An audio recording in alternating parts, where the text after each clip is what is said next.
আমরা এই মুহূর্তে স্বরাষ্ট্রমন্ত্রী আপনার সাথে কথা বলছি যে আমরা জেনেছি যে প্রধানমন্ত্রীর সাথে আপনাদের একটা মিটিং হয়েছে, আপনারা সেখানে কি হয়েছে একটু বলবেন আমাদের?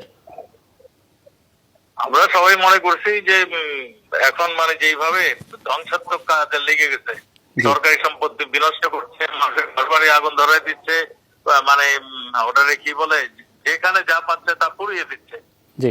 এখন এই সমস্ত কর্মকাণ্ড দীর্ঘ সময় চালানো আমরা মনে করি উচিত হবে না। কাজেই জানমালের জন্য, সম্পদ রক্ষার জন্য আমরা মাননীয় প্রধানমন্ত্রীকে রিকোয়েস্ট করছি সন্ধ্যা আইন জারি করার জন্য, সেইটাই তিনি জারি করছেন। অন্য কোন সিদ্ধান্ত, সেনাবাহিনী মোতায়েন বা এরকম কোন সিদ্ধান্ত? সন্ধ্যা আইন জারি হলে তো প্রয়োজন মোতাবেক সেনাবাহিনী আসে, এটাই নিয়ম।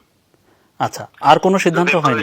না, যদি প্রয়োজন মনে করে, মানে সন্ধ্যা আইনে সবকিছু ক্লিয়ার থাকে, যখনই যে প্রয়োজন মনে করবে সেই সেনাবাহিনী ডাকতে পারবে।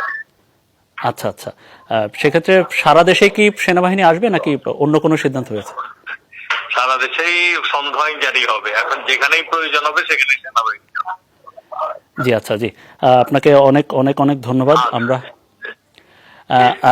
সন্ধ্যা আইন কি ইতিমধ্যে জারি হয়ে গেছে? ইতিমধ্যে 12টা থেকে জারি হচ্ছে, আজকে রাত 12টা থেকে জারি হবে। জি অনেক ধন্যবাদ আপনাকে। আমরা আসসালামু আলাইকুম।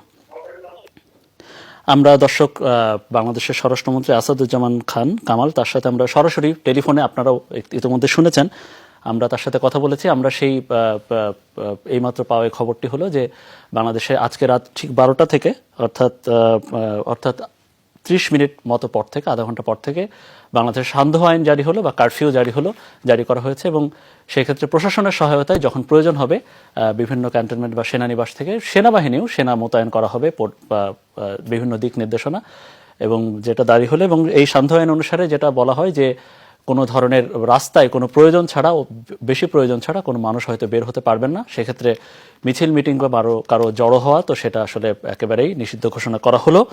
আমরা সেই কথা জানছিলাম, আমাদেরকে সরাসরি জানাচ্ছিলেন বাংলাদেশের স্বরাষ্ট্রমন্ত্রী আসাদুজ্জামান খান কামাল।